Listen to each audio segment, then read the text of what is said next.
Bueno, y para terminar esta semana del 20 al 24 de abril, vamos a hacer los ejercicios de la página 67.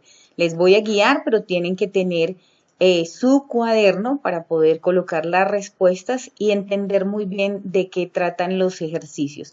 El primero dice, interpreta, lee el siguiente texto y realiza las actividades. Se los voy a leer para que puedan entenderlo. Ya saben que hay que aprender a leer con los signos de puntuación, con las tildes, hay que leer muy bien para poder entender. Vamos a leer el texto y empezamos a hacer los ejercicios.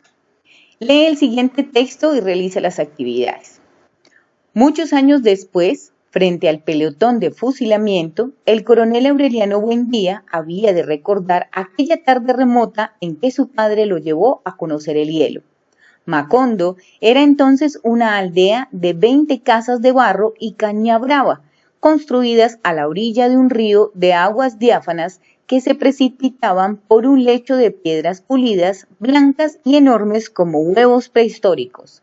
El mundo era tan reciente que muchas cosas carecían de nombre, y para mencionarlas había que señalarlas con el dedo.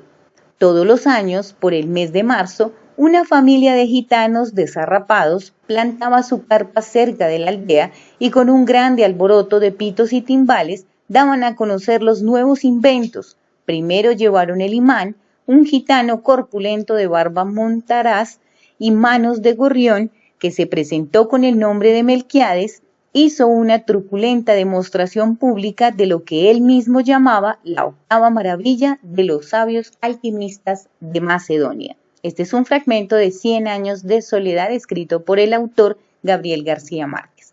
Recordemos que lo primero que tenemos que identificar es el narrador. Aquí hay narrador omnisciente, ya que es alguien que ve todo, no lo está narrando el protagonista. Además, tenemos que empezar a analizar lo que vimos en el video anterior, que es el tiempo histórico y la estructura en la narración. Entonces, vamos con la pregunta A. Dice, ¿el tiempo es lineal o está alterado? Ustedes ya habrán hecho su análisis, pero primero tenemos que mirar nuevamente el texto. Muchos años después, frente al pelotón de fusilamiento, el coronel Aureliano Buendía había de recordar aquella tarde remota en que su padre lo llevó a conocer el hielo. Ya estamos hablando de un recuerdo, así que el tiempo no es lineal y está alterado por un evento que es un recuerdo. Entonces, para la A, el tiempo no es lineal, ya que inicia un recuerdo. B, ¿qué clase de tiempo cronológico utiliza? Justifica tu respuesta. ¿Qué clase de tiempo cronológico? Pues nos devolvemos a los tipos de tiempo.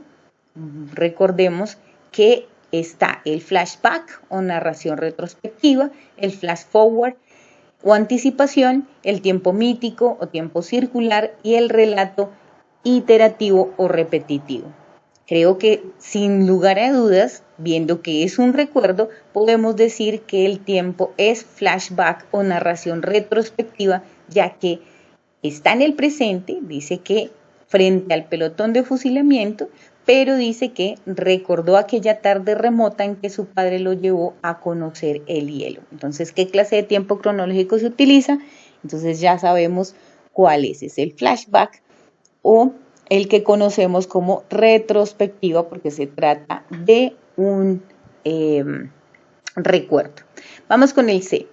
Vuelve a leer el siguiente pasaje y explica si tiene lugar antes o después de que el coronel Aureliano Buendía conociera el hielo. Y este es casi al final.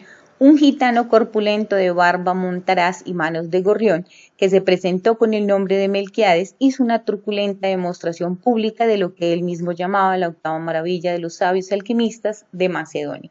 Nos dice que si esto ocurrió antes o después de que el coronel conociera el hielo. Si nos devolvemos al texto, vamos a revisar aquí en esta parte de el inicio, dice aquella tarde remota en que su padre lo llevó a conocer el hielo. Ahí hay un punto y dice Macondo era entonces una aldea y empezó a contar el mundo, era tan reciente que muchas cosas carecían de nombre.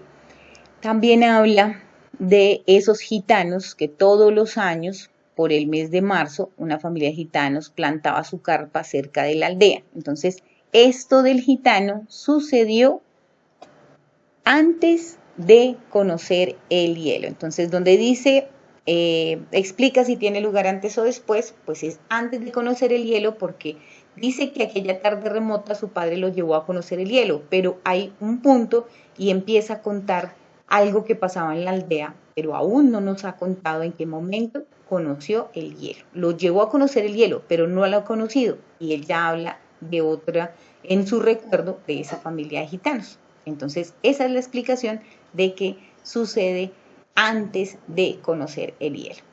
Vamos con el número 2.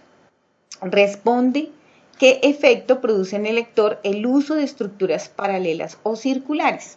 Bueno, ¿qué sucede con el lector cuando hay una estructura de esas paralelas o circulares? Digamos en el ejemplo de la jovencita que dice que está en coma y empieza a contar su historia. Entonces, ese circular, porque la idea es que ella está en coma, cuenta su historia y llega a estar en coma. O sea, lo que quiere el lector lo que quiere el autor es despertar la curiosidad del lector. Entonces, el efecto que produce en el lector es que le llama la atención, lo amarra a la historia para saber qué fue lo que pasó. Además de que sabemos que tiene que tener un nudo raro para que ya nos están diciendo el final, ella está en coma. Entonces el autor lo que quiere es que usted lea la historia de por qué ella resultó en coma. Por eso es circular. Asimismo pasa con el cuento de Navidad. A él se le aparecen unos fantasmas, suceden muchas cosas y al final los fantasmas desaparecen y él otra vez está en su cuarto y no ha pasado Navidad. Entonces, ese círculo que produce el autor en un texto es para atraer al lector, digamos, para que el efecto que produce es que el lector se esté más interesado y se esté sumido en la lectura. La idea es que lea todo la historia. Puede ser un cuento, puede ser una novela, pero la idea de usar estas estructuras es que el lector lo lea de principio a fin porque es algo inesperado. Listo. El punto número 3 les corresponde a ustedes, así que ustedes van a hacerlo en el cuaderno. Describe una anécdota, y más en estos días que hemos estado en la casa, que hemos estado de pronto tratando de hacer cosas en familia. Van a mirar una de esas anécdotas que les haya pasado en todos estos días de cuarentena y la van a narrar en orden cronológico. Ahí hay algunas sugerencias. Primero le dice que hay unas fórmulas como todo comenzó cuando, al inicio, antes de que todo sucediera, entre otras. También nos dice B, en el nudo emplea expresiones como más adelante o después, y en C introduce el último párrafo diciendo al final para terminar. Esto es haciendo una narración en orden cronológico lineal, con inicio, nudo y desenlace. Ese es escribir esa anécdota. Si alguno quiere aventurarse a escribirla de manera circular o paralela, listo, lo invito a que también la escriba, pero pues la que más conocemos es la lineal. Pero si no quieren hacer la lineal y entendieron de pronto las estructuras paralela y circular, pueden escribir su anécdota de otra estructura y con saltos también en el tiempo si lo quieren hacer. La evaluación de aprendizaje, este último punto no se va a hacer. Con este número 3, que es el más importante, porque esta es la creación de ustedes. Lo van a escribir despacio, no tiene que ser muy largo, pero entonces ustedes me van a demostrar que entendieron el tema. Pero este último no lo vamos a hacer, así que espero que haya quedado entendido. Terminamos la semana del 20 al 24 con este ejercicio. Recuerden que completamos 3 ejercicios esta semana que fueron de creación literaria, cortos, pero espero que hayan quedado muy chéveres, que los podamos leer y que puedan tener una excelente calificación. Vamos con la segunda semana, así que espero les haya interesado estos videos, hayan podido aprender algo y vamos con más temas aprovechando esta educación virtual. Lo bueno es que los videos quedan y ustedes lo pueden repetir hasta que entiendan bien el tema. Nos vamos para la siguiente semana del mes de abril.